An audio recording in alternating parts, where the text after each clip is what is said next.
Amigos, después de la breve pausa, nos acompaña en este interesante debate Marcelo Jorge, que es presidente de FENARROZ, el gremio que agrupa prácticamente a la totalidad de los productores de arroz de todas las regiones del país. También Oliverio Payá, un proactivo innovador agroempresario que con mucha perseverancia y tenacidad ha logrado mecanizar todas las etapas básicas del cultivo. Heraldo Suero, director ejecutivo de la Asociación Dominicana de Factoría de Arroz, ADOFA, que es un eslabón clave en todo el proceso de cultivo por su papel en el procesamiento, almacenamiento y despacho del producto terminado en la cadena de distribución comercial. También con nosotros el encargado del Departamento de Producción del Instituto Agrario Dominicano, Ramón Porfirio Colón, Leo, debido a que los proyectos regidos bajo esta institución y que agrupan los productores de la reforma agraria aportan cerca de un 45% del abastecimiento nacional. Comenzamos con Marcelo como ente que agrupa los productores a nivel nacional. Marcelo, tu opinión y idea general de esta situación que estamos debatiendo. Primeramente, buenos días a todos los que nos encontramos aquí en este panel, que veo que tiene un panel de grandes ligas, don Leo. Aquí Geraldo, don Leo, está Oliverio Payá, y le damos las gracias por la oportunidad que nos da para brindar ciertas informaciones a la población. Se creó la inquietud después de una visita el mes pasado de USA Rice Federation aquí a la República Dominicana y trajo al tapete lo que era el DERE-CAFTA y la amenaza que significaba para los productores de la República Dominicana dicho tratado. Y es una amenaza político-social y me le voy a explicar por qué. Actualmente en el país se siembran unas 21 provincias arroz, pero 14 son las que son neurálgicas en cuanto a su actividad económica. Ahí se distribuyen aproximadamente 32.000 productores arroceros, tanto de reforma agraria como privado, y además hay unos 80.000 empleos directos y en la industria en general unos 500.000 empleos entre productores, directos, indirectos. Hay unos 500.000 empleos que están en juego aquí en la República Dominicana. Cabe resaltar que en el 1973-74 el gobierno de Estados Unidos impulsó una reforma agraria que es la que ayudó a democratizar el sector arrocero y que se expandiera aquí a nivel nacional. Hay un dato que yo quiero siempre tomar en cuenta, es que he escuchado mucho que los productores no nos hemos preparado. Sí nos preparamos.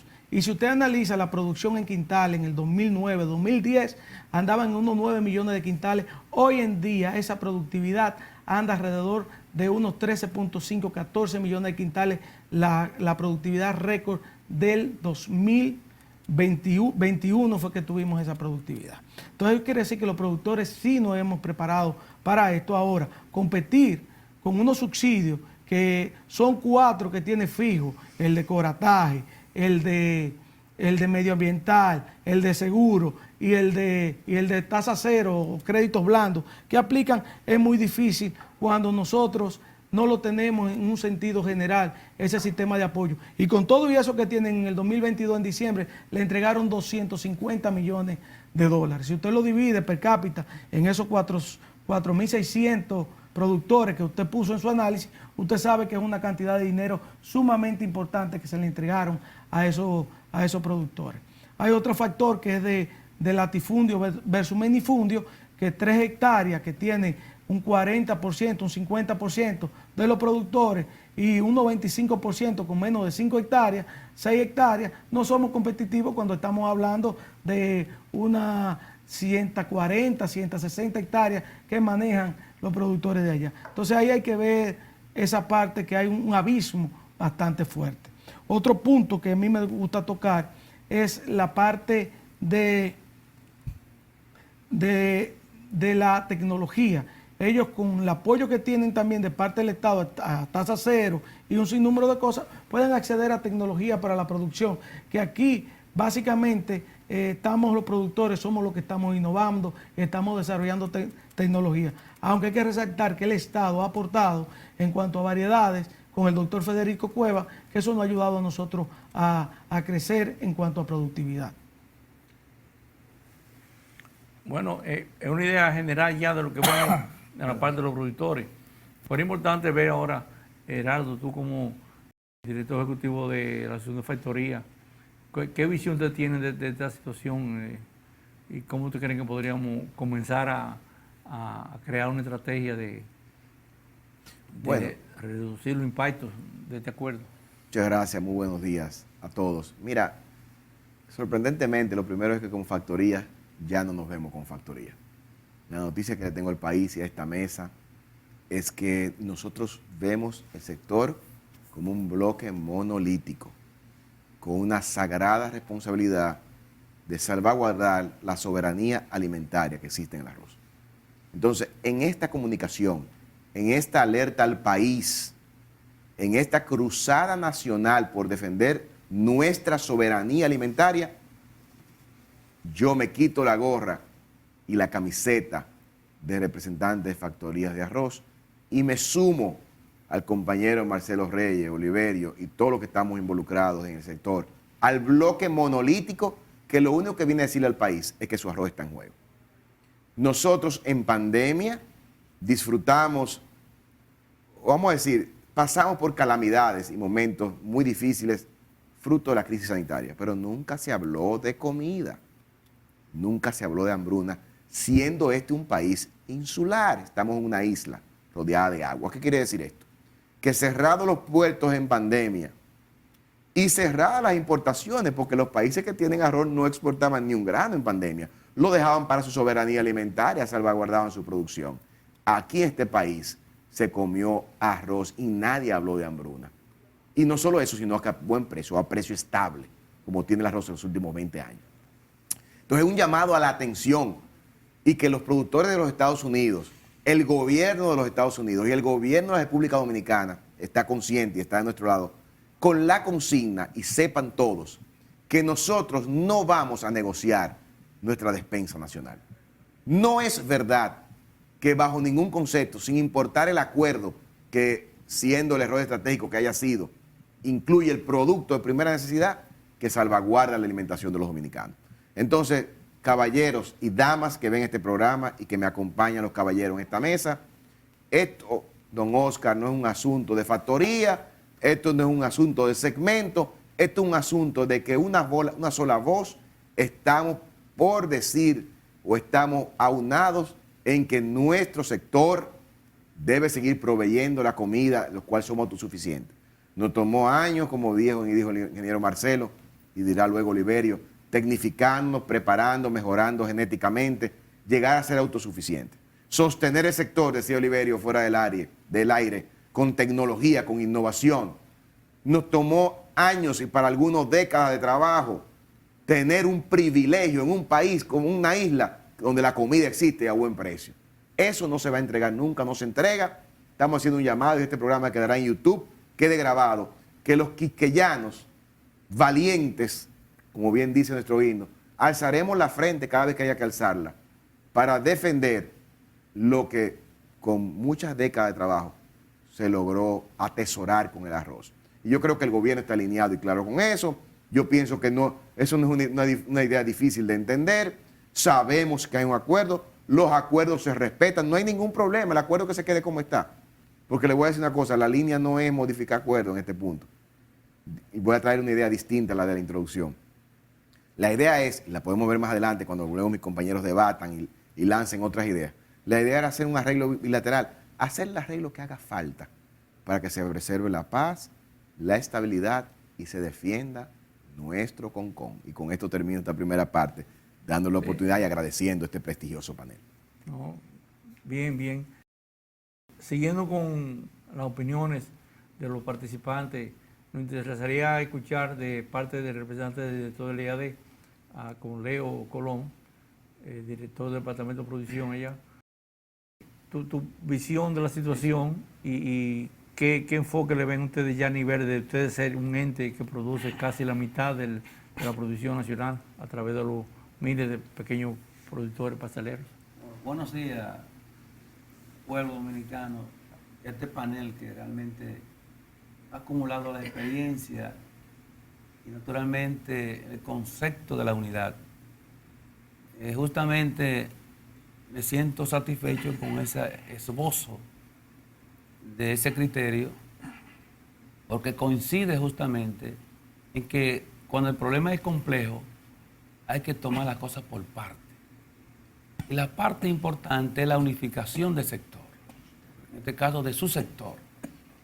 Justamente el otro gobierno que encabeza el licenciado Luis Abinader ha planteado la protección solemne al sector, ¿verdad?, arrocero, fundamentalmente al sector reformado, porque ahí están las muestras. Si nosotros aportamos el 45% del consumo nacional,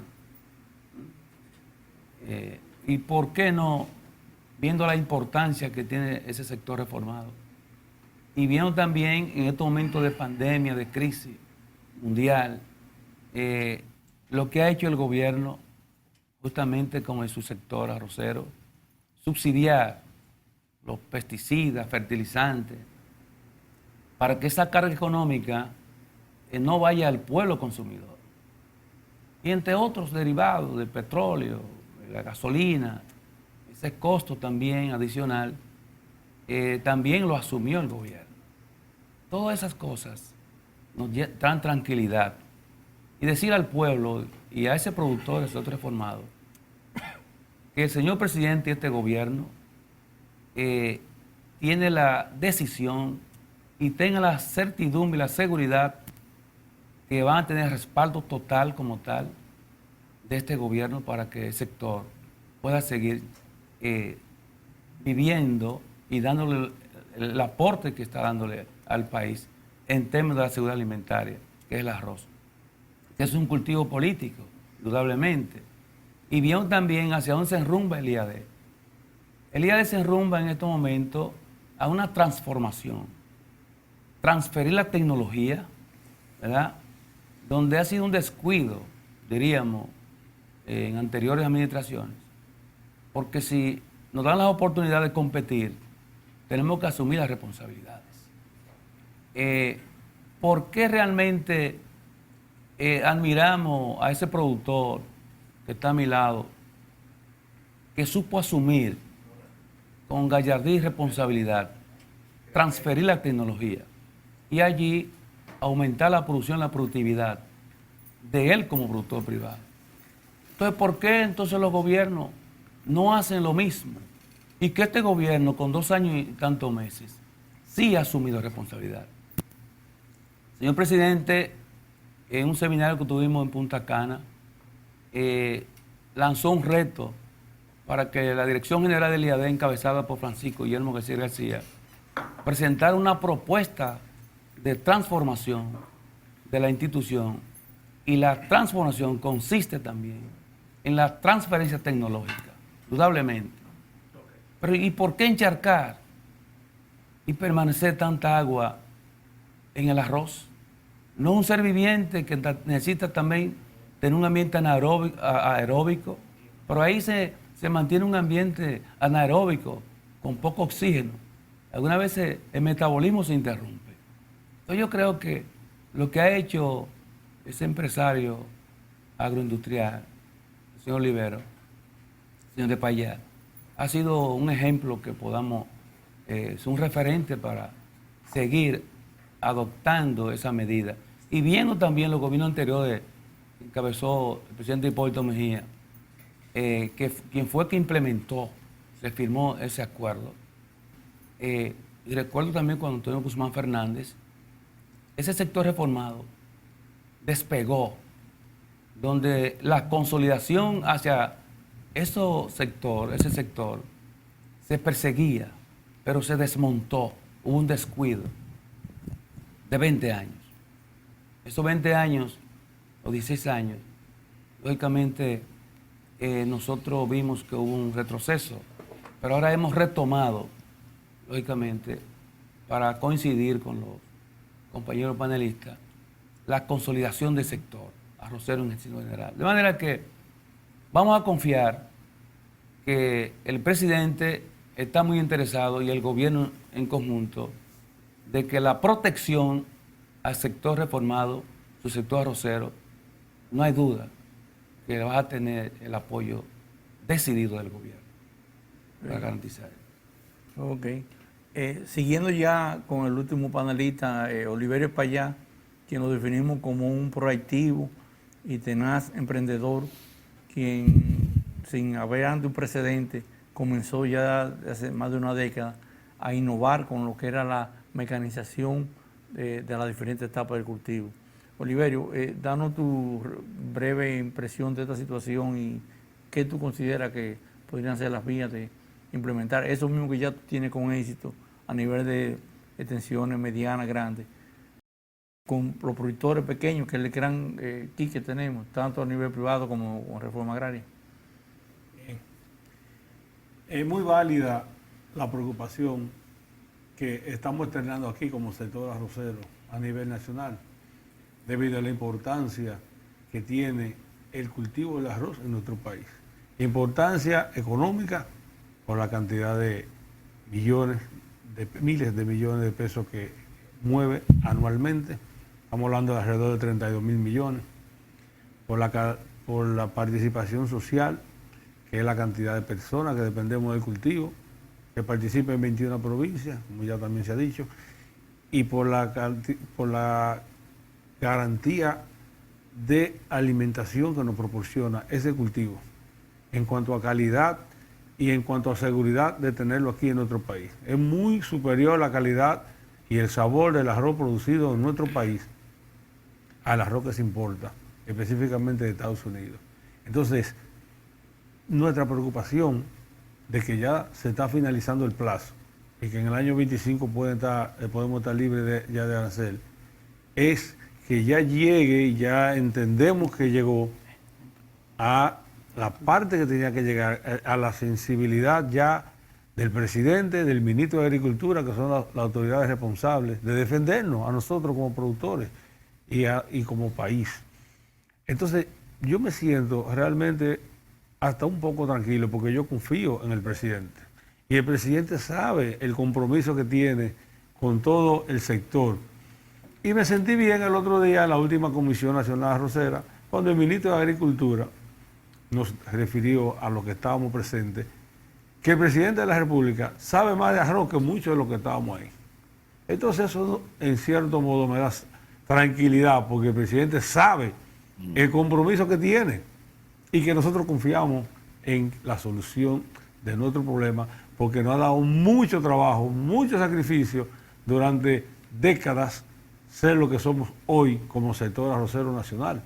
Y tenemos que defenderlo. Y tenemos que seguir con nuestra producción, incrementándola como se ha incrementado a través de los años, mejorando calidad, mejorando variedades, introduciendo y en un futuro ojalá podemos introducir los híbridos para incrementar más la productividad. Entonces tenemos que, también hablamos de la mecanización. Nuestro aliado en la mecanización es el Banco Agrícola y está ahí dispuesto para los productores con un financiamiento adaptado al sector arrocero, que los pagos son semestrales, capital e interés. Entonces nosotros como productores tenemos que estar aliados al Banco Agrícola y a la banca comercial también, que participa. Pero quien nos acomoda mejor es el Banco Agrícola, porque se adapta a los pagos de nosotros, pues producimos cada 6 meses. Nosotros generamos ingresos 2 veces en el año. Entonces el Banco Agrícola se adapta a nuestra estructura productiva.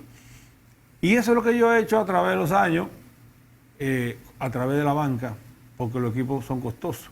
Pero como en este país los productores, la mayoría son pequeños, lo que hay que tratar de ver cómo formar cooperativas o personas encargadas en zonas del país, ampliar, porque estamos avanzados, no es que estamos mal, hemos avanzado en la preparación del terreno, en los muros y en lo que es la primera preparación. Nos falta avanzar en la recolección a granel y en las aplicaciones de los fertilizantes y de los pesticidas, porque la mano de obra, cada día la mano de obra está más cara y más escasa. Y no solamente el problema es el del CAFTA, también tenemos que enfocar el problema de la mano de obra, que después de la pandemia, cada día tenemos menos dominicanos que quieren trabajar en el campo. Entonces ese es un desafío que tenemos nosotros también como productores. Pero yo entiendo que con el apoyo de nuestro presidente y de nuestro ministro de Agricultura y demás autoridades, ministro de Relaciones Exteriores, doña Sonia Guzmán, que está al frente también de la delegación, saldremos a buen camino. Sí. Amigos, Breve pausa comercial y retornamos para que cada uno de los participantes puedan seguir aportando sus ideas y sus líneas de plan de acción de cada uno de los sectores que ellos representan ante esta situación.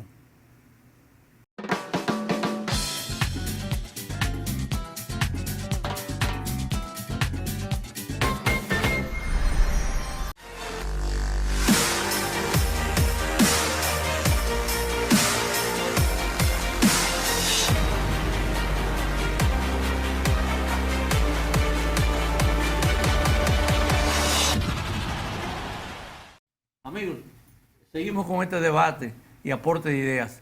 Queremos retomar casi en el mismo línea o orden con Marcelo, que representa la gran mayoría del sector que podría ser afectado, entre comillas, para que nos plantee ya con precisión. Vamos, que cada uno de ustedes aprovechemos estos 20 minutos que nos quedan con ideas puntuales de cada uno de sus sectores, qué creen que puede ir haciendo. Pero es ya, no es de que teorizando y que vamos a esperar que nos den 10 años más.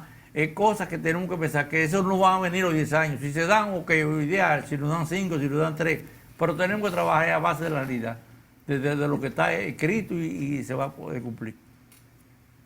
Marcelo. Sí, mira, yo quería irme en su introducción, porque usted tocó un punto bastante interesante en cuanto a qué se va a hacer con esa tierra.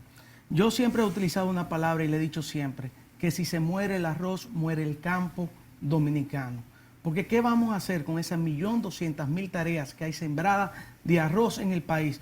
A cualquier lado donde se reoriente, termina destruyendo los otros aparatos productivos nacionales. Ese era un punto que quería tocar que se me olvidó.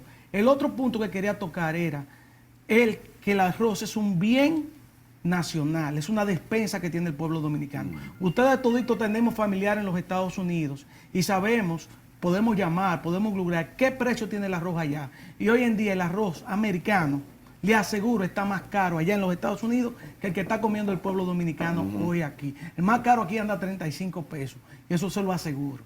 Y ahora, ¿qué podemos hacer? Miren, a corto plazo yo me imagino que es una decisión de Estado, de nuestro presidente de la República, tomar una decisión de una ruta a seguir. Si no se puede un acuerdo bilateral, tenemos que buscar la manera de ganar tiempo.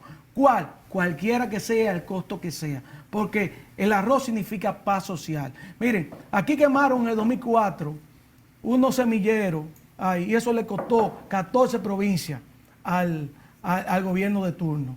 Aquí Leonel se puso a inventar en el 2012 con el sector arrocero, con importaciones y vainas, y le tocaron se le llevaron de paro muchos diputados y muchos senadores.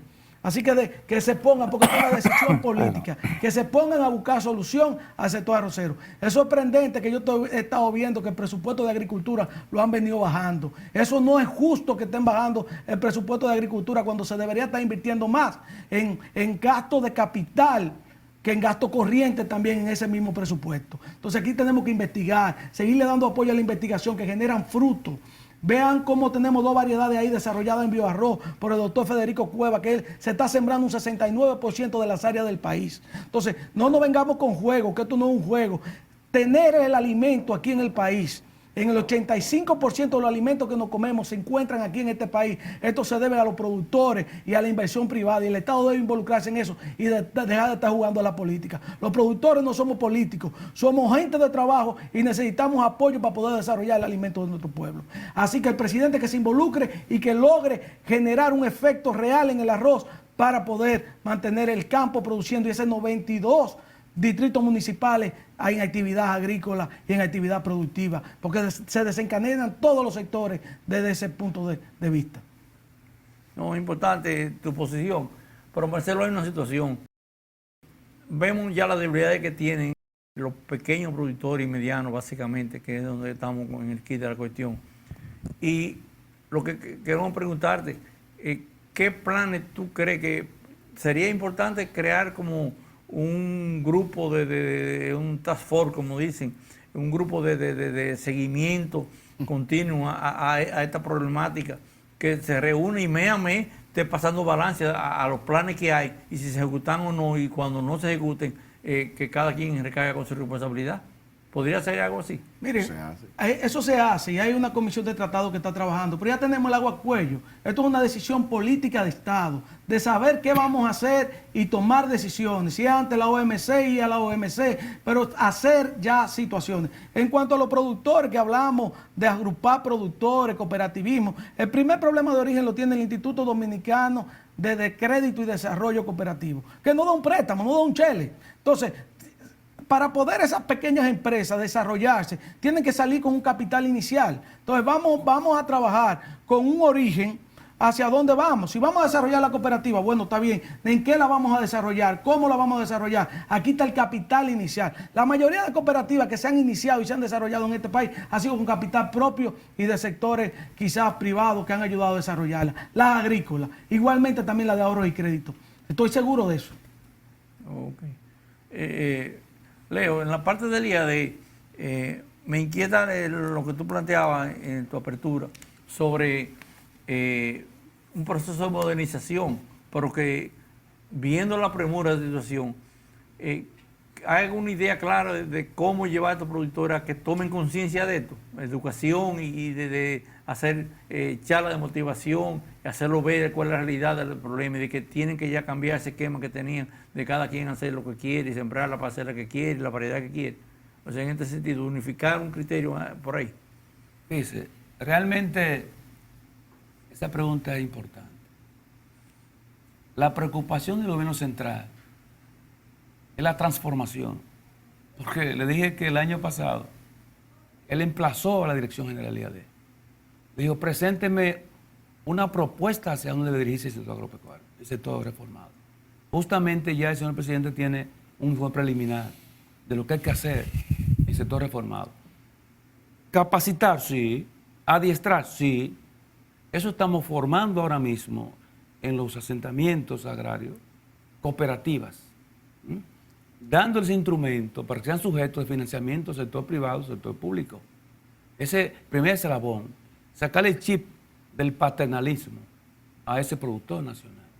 Justamente lo están entendiendo. Eso es lo primero, porque si el hombre no lo capacitamos, no lo orientamos a que debe cambiar y debe ser autogestionario, ¿verdad? Como empresa y convertirse en un empresario agropecuario. Nosotros no vamos a lograr nada. Este gobierno está empeñado en eso.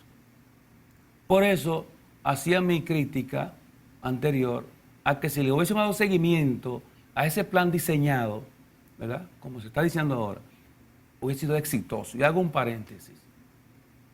Cuando habla más el compañero Marcelo, dice que en un momento se quemó el arroz.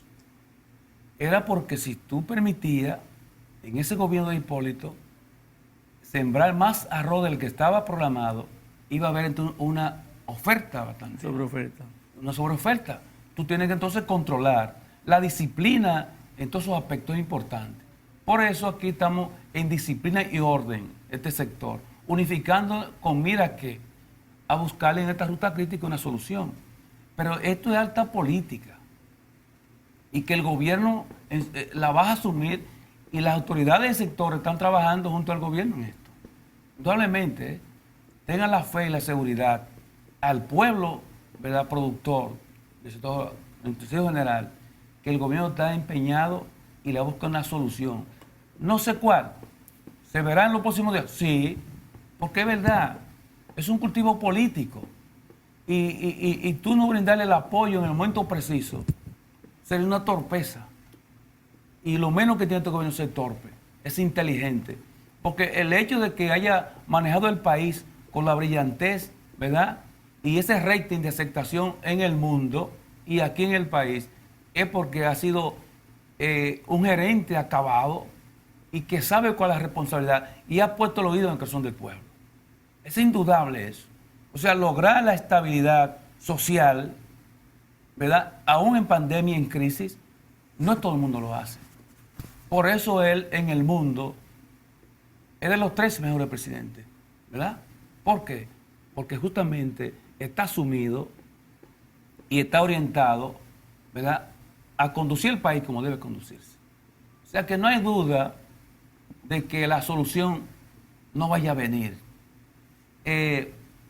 dando oportunidad 10 años más, ojalá que sea así, para que entonces, ahí viene la forma Oliver, la forma Espaillat, para que nos aboquemos con disciplina y orden a transformar el sector agropecuario. Es una transformación donde la tecnología esté presente, donde esa agricultura de precisión esté presente. Pero es un juego, hay que invertir, y el gobierno está en esa dirección, de invertir para que la transformación social y económica hacia ese productor pequeño y mediano llegue en el momento oportuno. Hay una duda, y en este momento crítico en que estamos, que se va a desmontar, ¿verdad?, los aranceles en 20 y pico de meses, no hay duda que si ha sido exitoso en estos años y tantos meses, él va a seguir siendo exitoso porque va a lograr una alternativa de solución a este problema. Bueno, ojalá sea así, pero yo creo ya personalmente que hay que crear un cronograma de acción. Pero permítame, el día a día, que es un programa de seguirlo mes a mes, si no, no vamos. Déjame una pincelada, sí, para que usted vea la visión del presidente. El Plan Agropecuario San Juan, allí hay un plan de desarrollo que el presidente aportó más de 2.000 millones de pesos para cambiar la matriz de producción, o de la matriz de producción. ¿Qué implica esto? Habichuela, maíz, bien, pero si tú varías y diversificas la producción, que en vez de sembrar habichuela, siembra batata, es mucho más rentable. Oigan bien, y así hay una serie de cultivos que se han ensayado cambiando la matriz, donde la rentabilidad se apodera del productor, con ese aporte que hizo el presidente, con esa visión clara hacia dónde debe dirigirse el país en lo que es asegurar la alimentación de nuestra sociedad. De manera, y asimismo se elaboró otro proyecto de unos 9.500 millones de pesos para desarrollar otro plan agropecuario en la provincia de Independencia. Cambiar esa matriz, cambiar lo que sería ese comportamiento social y económico donde la pobreza desaparezca, ¿verdad?, en ese sector, de esa demarcación social y geográfica que es la provincia de Independencia. Hacia ahí está concentrado nuestro gobierno, a transformar, decidido, y por eso que no tengo duda que la solución, ¿verdad?, de esta problemática, ¿verdad?, que nos presenta el desmonte de todos los gravámenes del arroz, ya para el 25, el 1 de enero del 25, el presidente tiene una solución debajo de la mano. Esa tranquilidad es porque está trabajando sin pausa junto a la autoridad del sector para dar una respuesta. Ahora, es indudable que esa respuesta, como dice nuestro hermano anterior que me antecedió, esto no puede permitir que se nos vaya de la mano una situación que justamente no lo entendió el productor en el momento, cuando se quemó el arroz y otra cosa más. Porque la capacitación y la orientación tiene que estar permanentemente presente en el sector agropecuario, en estos precisos momentos, donde las amenazas en cuanto a la seguridad alimentaria cada vez más se agudizan, producto de las situaciones bélicas con Rusia y Ucrania. Todas esas cosas las estamos sopesando el gobierno, y que en base a eso, repito y reitero, y tenemos la confianza que una solución, ¿verdad?, haga esta problemática, vendrá en el momento oportuno. Pero sí, la unidad del sector, que la felicito y lo reitero, es a uno. Porque el dueño de factoría del sector reformado y también privado tienen que sincerarse también, acoplarse, armonizar y entender que es un eslabón de la cadena. Y así sucesivamente. Entender que ahora es que unificarnos y seguir unificados, de tal manera que el sector pueda, que son piezas o son órganos de un solo cuerpo, y como son órganos de un solo cuerpo, debemos preservarnos. Eso es algo importante que entendamos en este panel para que nos sirva de experiencia, porque el pasado no ha llegado a cometer muchos errores que debemos ir enmendándolo y corrigiéndolo para la tranquilidad del sector agropecuario. Sí, Leo, pero concluyendo ya tu participación ahí, cerrando esa parte, el punto que se ha debatido anteriormente de medidas que ya han sido exitosas, como en el caso de Oliverio, con la parte de la mecanización, y otros tienen un esquema de cómo ir implementando eso en los proyectos agrarios. Naturalmente, ¿Cómo lo harían? Porque, mira, reconocemos, yo fui administrador de finca colectiva y yo recuerdo ya hace 40 años el caos que hay allí, que será igual o peor, yo no sé cómo estará mejor. Pero ponerme a esos productores y decirles, mire, aquí se va a sembrar esta variedad, porque es la que no es que yo quiero esta y tú aquella.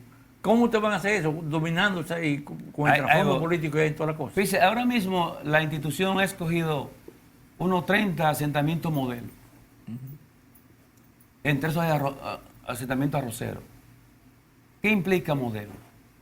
Bueno, tú tienes que ver qué asentamiento han tenido avance en lo que es viviendas, donde todos los servicios básicos estén en su entorno, ¿verdad? Para él poder subsistir y quedar cerca de esa unidad productiva que es el asentamiento.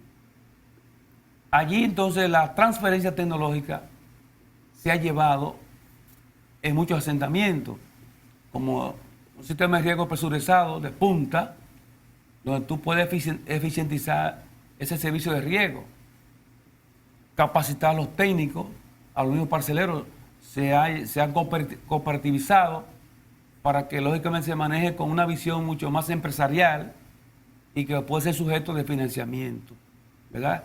Repito, de la banca privada y de la banca estatal. De manera que esos asentamientos modelos que ya arrancaron, estamos en seguimiento, porque hacia ahí que deben rumbarse y que eso sirva de referencia, ¿verdad?, a la nación y al señor presidente, como ha sido un reto para nosotros, de que así es que debe rumbarse la reforma agraria. Que ese productor que tiene 60 años, con esa adultez, ¿tú no puedes transformarte? No. ¿Qué te ha faltado? Bueno, vamos a cooperativizarte, vamos a sanear ese asentamiento que producto de ese tiempo transcurrido, 15 o 20 años, hubo un pequeño desorden. Vamos a ordenarlo, vamos entonces a financiarle, vamos entonces a buscarle un mercado, ¿verdad?, seguro, antes de sembrar, para que tú garantizarte a ti ese ingreso, esa rentabilidad y que tú estés motivado. Porque un productor desmotivado no tiene garantía de que esa producción sea exitosa. Entonces, primero es buscar el mercado. Eso está programado en ese plan macro, ¿verdad? En ese plan modelo que tenemos nosotros, donde ese productor mediano se sienta motivado. ¿Por qué? Por la intervención del Estado, y una vez que el Estado le haya dado esa orientación y ese apoyo, ir soltándolo, y soltando un poco el paternalismo, porque eso es otra cosa. Entonces, pero el Estado siempre debe estar al lado, como tal, del productor nacional, subsidiándole parte de eso, como está en Estados Unidos, porque vemos que el 5% del subsidio a 0.2 de la población del terreno que se cultiva en arroz, el gobierno de Estados Unidos le facilita. Bueno, pues nosotros tenemos que acercarnos a ese estilo, a ese modelo, para preservar este cultivo. Vamos a caer en esto, que es un cultivo de la dieta diaria, y que de sacarlo del escenario, la consecuencia es impredecible. Por eso sabemos que, como es impredecible la consecuencia, estamos ante un gerente, ¿verdad?, y reitero, que ha sido elegido dentro de los tres mejores presidentes valorados en el mundo. Por eso que este problema tiene la solución, porque sé que está trabajando el gobierno, el presidente, en esa dirección, de darle respuesta satisfactoria a este sector, de su sector arrocero, que justamente estamos en una ruta crítica Bien. en estos momentos. De acuerdo. Pero tengan seguridad que la solución podrá venir en el momento oportuno. Bueno, ojalá así sea. Sí. Oliverio, en el minuto que nos queda casi, de parte tuya, dinos, y ve que tú una pregunta y sugerencia a la vez. Yo diría que como ya hay una probada demostración en las prácticas que tú has ejecutado exitosa y que pueden ayudar a viabilizar la vía de solución a este problema, ¿tú crees que sería factible coordinar, ya tú que estás ahora aquí, estás conociendo a Leo que está en el IAD, días de campo, por ejemplo, con esos 30 presidentes de esos proyectos que toman modelo de ustedes, llevarlo a la finca de Oliverio y cuando hay prácticas así de siembra mecanizada, cosecha mecanizada, ellos vean la actividad y de viva voz de lo escuchen cómo se hizo, qué ventaja dio y eso le retroalimenta y comiencen realmente a abrirse a esos cambios. Sí, bien. En este momento tenemos dos caminos. La negociación bilateral, que ya está en manos del presidente Sí, con la vía la diplomática. autoridad de los Estados Unidos. Y la Embajada. segunda, si no funciona por ahí, entonces, ¿qué vamos a hacer aquí internamente para preservar nuestro cultivo? Yo me imagino que el presidente y el ministro, junto con sus equipos técnicos, tendrán soluciones para seguir aquí como se ha hecho ahora. Con los problemas de los fertilizantes se le buscó una solución, con los problemas de los combustibles se le buscó una solución. Entonces yo entiendo que el Banco Agrícola debe dársele más dinero para facilitar Tasa cero, podría la ser. tasa cero, que siga O haciendo cinco. su fruto como lo ha hecho, y que el Banco Agrícola entonces apoye esa cooperativa o esos grupos que se unan para dar el servicio y educar a los productores, porque aparte nada más no es comprar la maquinaria, hay que enseñar a operar la maquinaria. Entonces el Infotep tiene también que jugar su rol y preparar jóvenes para mover las máquinas, porque uno de los problemas que yo he tenido es educar a todos esos jóvenes en los últimos 20 años que ya yo tengo en este proceso de introducir la mecanización. Y en cuanto a darle el día de campo, estamos abiertos. Yo estuve el año pasado en Costa Rica, que me invitó una empresa de agroquímicos para dar una demostración. He estado aquí en Catañuela con los hermanos Cordero allá, hablándole de la recolección a granel. Y estamos abiertos a todo, sea la recolección, sea la siembra, sea los equipos de aplicaciones. Estamos abiertos porque somos dominicanos y si ya yo ese camino ya yo lo caminé, es más fácil para el que va a empezar ya decirle cómo es la forma más correcta, y estamos abiertos a lo que sea por el bien del sector arrocero nacional. Así que confiamos en que saldremos a un buen puerto y llegaremos. Bueno, amigos, el tiempo se nos acorta, pero no podemos dejar que Marcelo en el minuto final haga una exhortación al sector de crear lo que es la esperanza y el ánimo para que enfrentemos este problema todos unidos. Bueno, estamos trabajando todos unidos. Le damos las gracias a usted, don Oscar. El sector está unido y está llevando esta voz de alarma. El día 23 estamos en Mao con los productores de allá para socializar el tema del DERECAFTA y que estén involucrados los camioneros, que estén involucrados en los diferentes sectores que viven del arroz para que sepan a qué nos estamos ateniendo. Lo que le hago un llamado también es a nuestros senadores y diputados de estas 14 provincias arroceras o de las 21, si se quieren, que no lo he sentido. Y les recuerdo, y vuelvo y les recuerdo, que el arroz ha sabido poner y quitar candidatos y posiciones de senadores, diputados. No cambien la matriz, pero únanse a esta lucha, porque no lo he escuchado hablar.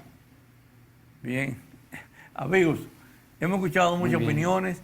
Creo que este panel va a abrir un nuevo espacio de apoyo permanente a la implementación ya aparentemente con fecha definida de este acuerdo, pero solamente la labor proactiva de todos los sectores que hemos presentado aquí y de los dominicanos como pueblo en general, podemos lograr que esto no sea oneroso a lo que es la productividad nacional. Con esto concluimos el programa.